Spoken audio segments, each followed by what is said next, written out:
Hola y bienvenidos a Capitán Cultura, luchando contra la ignorancia, un tema a la vez. Hoy voy a leerles el artículo del filósofo Bertrand Russell con el título ¿Existe Dios? ¿Existe Dios? Esa es una pregunta que toda comunidad y toda persona responde partiendo de argumentos muy variados. Los seres humanos en su gran mayoría admiten la opinión que impera en sus respectivas comunidades. En los albores de la historia, la gente creía en muchos dioses. Fueron los judíos los que empezaron a creer solamente en uno. El primer mandamiento, que era toda una innovación, resultó de muy difícil cumplimiento porque los judíos habían creído hasta entonces en Baal, Astarte, Dagón y Moloch. Aún siendo malvados por ayudar a los enemigos, los judíos eran dioses auténticos. Pasar de creer que tales dioses no eran buenos a creer que no existían fue un cambio muy difícil. Hubo una época, la de Antíoco IV, en la que se pretendió seriamente la helenización de los judíos. Antíoco decretó que estos habrían de comer carne de cerdo, abandonar la circuncisión y practicar los baños rituales. Los judíos de Jerusalén en su mayoría se plegaron a ello, pero en las zonas rurales tuvo lugar una resistencia enconada y bajo el mando de los macabeos los judíos lograron que se respetara el derecho a tener sus propios usos y costumbres. El monoteísmo, que al principio de la persecución de Antíoco solamente era el credo de una parte de un pueblo muy pequeño, sería luego adoptado por el cristianismo y más tarde por el islam, convirtiéndose así en la creencia dominante del mundo situado al oeste de la India. No tuvo éxito al este de la misma, pues el hinduismo tenía muchos dioses, el budismo en su forma primera no tenía ninguno y el confucianismo a partir del siglo XI dejó de tenerlo. No obstante, si una religión puede juzgarse verdadera o no a partir de su éxito en el mundo, entonces los argumentos que sustentan el monoteísmo son muy fuertes, ya que éste posee los mayores ejércitos y la más nutrida acumulación de riqueza. En nuestros días dicho argumento es cada vez menos decisivo.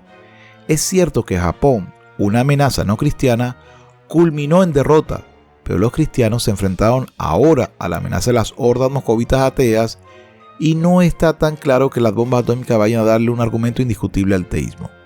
Pero dejemos de pensar en las religiones en términos tan geopolíticos, cosa que cada vez recibe mayor rechazo por parte de la gente pensante de los tiempos de los antiguos griegos.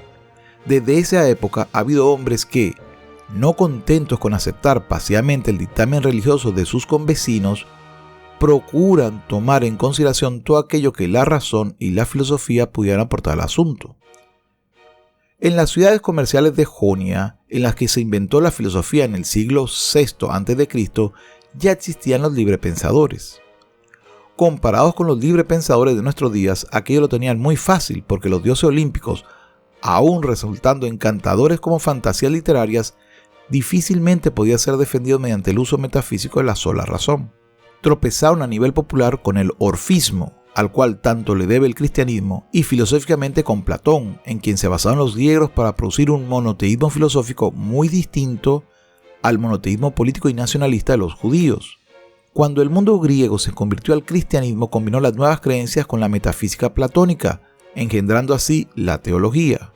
Los teólogos católicos desde los tiempos de San Agustín hasta hoy vienen creyendo que la existencia de un solo Dios puede mostrarse utilizando la razón solamente. Su argumentario tomó su forma definitiva en el siglo XIII, de la mano de Santo Tomás de Aquino. Cuando la filosofía moderna echó a andar en el siglo XVII, Descartes y Leibniz recuperaron el antiguo argumentario, lo afinaron un poco y de este modo, gracias a los esfuerzos de ambos principalmente, ser creyente siguió siendo algo respetable de una perspectiva intelectual. Pero Locke, aunque él mismo era un cristiano convencido, socavó las bases teóricas del viejo argumentario, y muchos de sus seguidores, especialmente en Francia, acabaron ateos. Aquí no pretendo presentar en la infinidad de sus matices los argumentos filosóficos a favor de la existencia de Dios.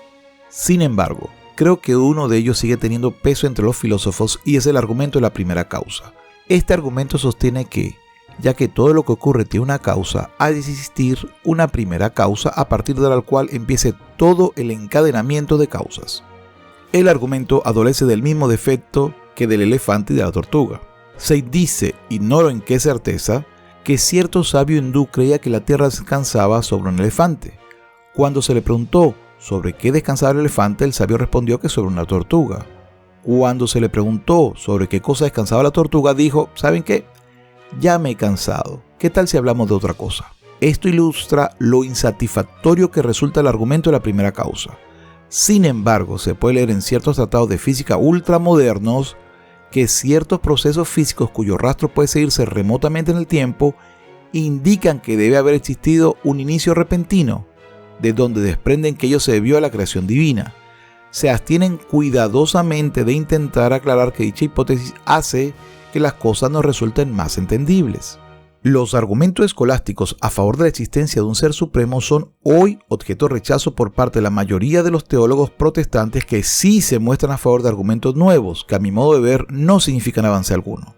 Los argumentos escolásticos fueron esfuerzos genuinos del pensamiento y de haber sido sólidos sus razonamientos, habrían probado que sus conclusiones eran verdaderas. Los nuevos argumentos preferidos por los modernos son imprecisos, y dichos modernos reciben con desdén cualquier intento de hacerlos menos vagos. Se apela al corazón antes que al intelecto.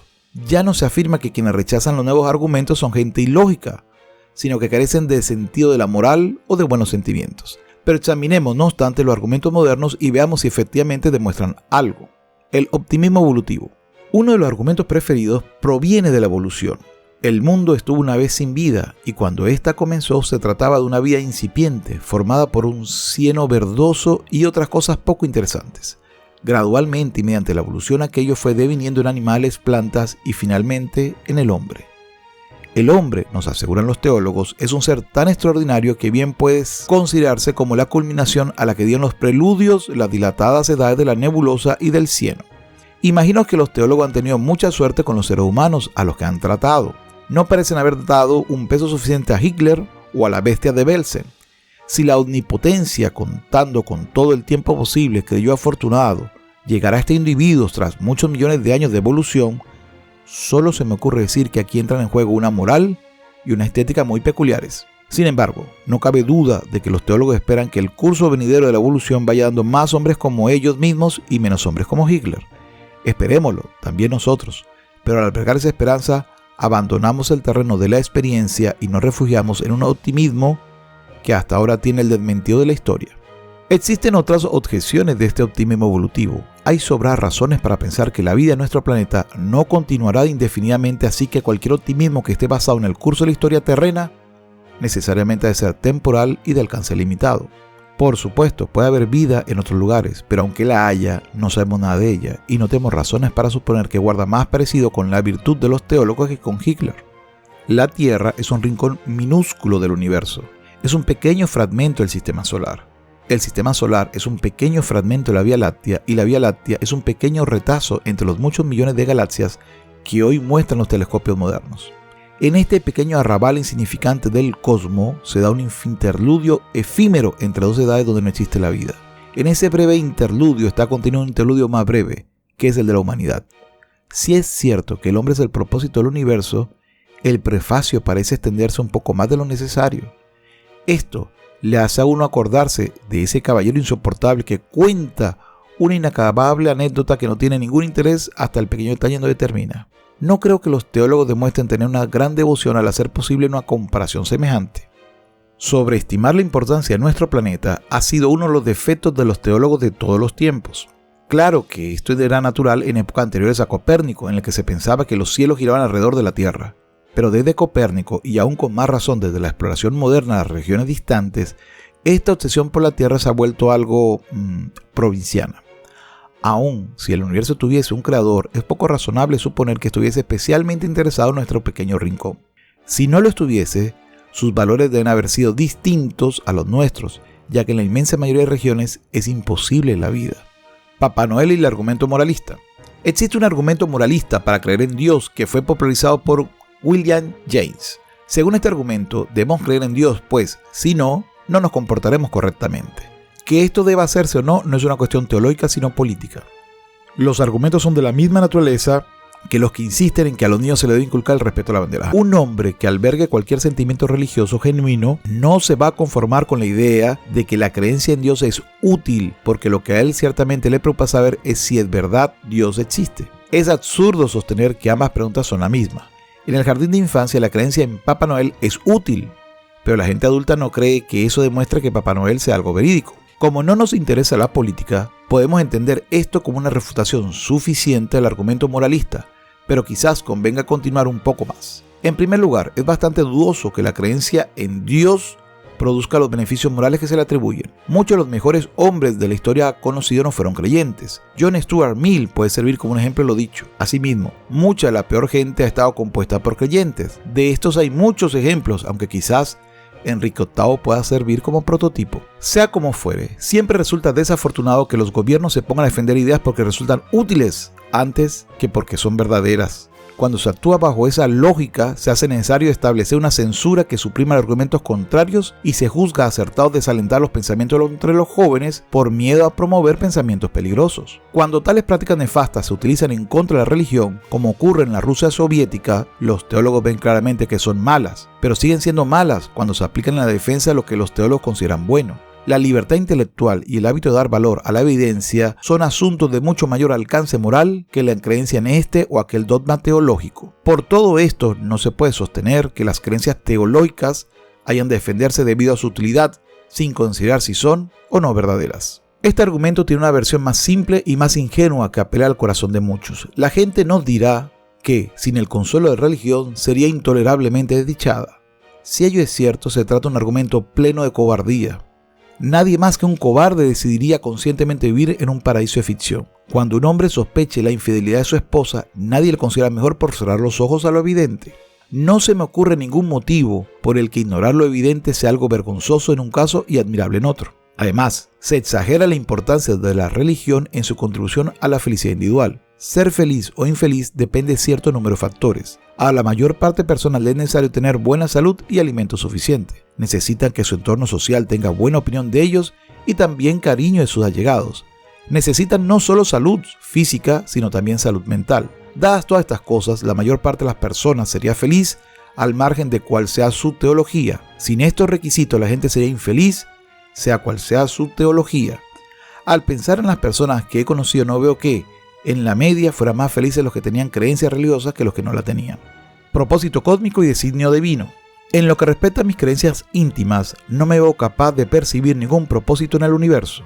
Y lo que es más, me veo aún menos capaz de desear percibir semejante cosa. Aquellos que imaginan que el curso de la evolución cósmica conduce lentamente a algún tipo de consumación agradable al Creador, se encuentran comprometidos lógicamente, aunque por lo general no son conscientes de ellos, con la idea de que el Creador no es omnipotente, pues si lo fuera, bien podría terminar el fin sin preocuparse por los medios. Yo mismo no percibo ninguna consumación hacia la que necesariamente se dirige el universo.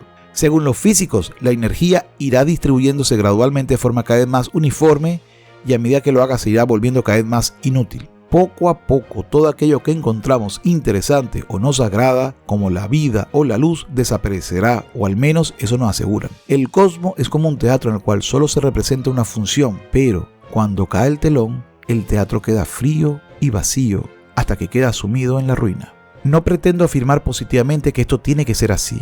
Ello implicaría asumir más conocimiento del que poseo. Solamente digo que esto es lo más probable de acuerdo con los datos que hoy existen.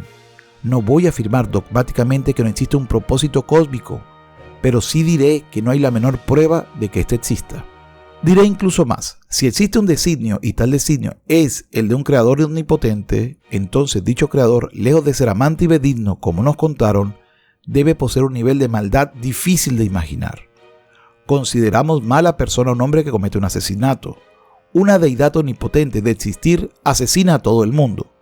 Un hombre que por propia voluntad trajese el cáncer sobre otra persona sería tenido por una persona desalmada. El creador, si existe, inflige esta enfermedad espantosa a millares todos los años. Condenaríamos a cualquier persona que, a pesar de tener en su mano el poder y conocimiento necesario para hacer buenos a sus hijos, decidiera hacerlos malos. Pero Dios, si existe, decide esto mismo para muchos de sus hijos. La misma idea de un Dios omnipotente al que no se puede criticar sin pecar, puede haber surgido solo bajo despotismos orientales donde los señores seguían siendo reverenciados por los siervos a pesar de sus caprichosas crueldades. Es la psicología de este sistema político anticuado lo que aún sobrevive rezagada en la ortodoxia teológica. Existe, es cierto, un teísmo más moderno según el cual Dios no es omnipotente y se limita a hacer lo que puede con mucha dificultad. Esta idea, aunque es nueva entre los cristianos, no es inédita en la historia del pensamiento. De hecho, puede hallarse en Platón. No creo que se pueda demostrar que tal idea es falsa. estimo que lo más que pueda decirse es que no tienen razones que la apoyen. Mucha gente ortodoxa se expresa como si imaginara que a quienes les corresponde rebatir los dogmas tradicionales es a los escépticos, en vez de corresponder su demostración a los propios dogmáticos. Naturalmente, esto no es así. Si yo sugiriese que existe una tetera de porcelana entre la Tierra y Marte que orbita en una trayectoria elíptica alrededor del Sol, nadie sería capaz de rebatirme siempre y cuando yo me cuidase de advertir que dicha tetera es demasiado pequeña como para poder ser detectada, inclusive por nuestros instrumentos más potentes.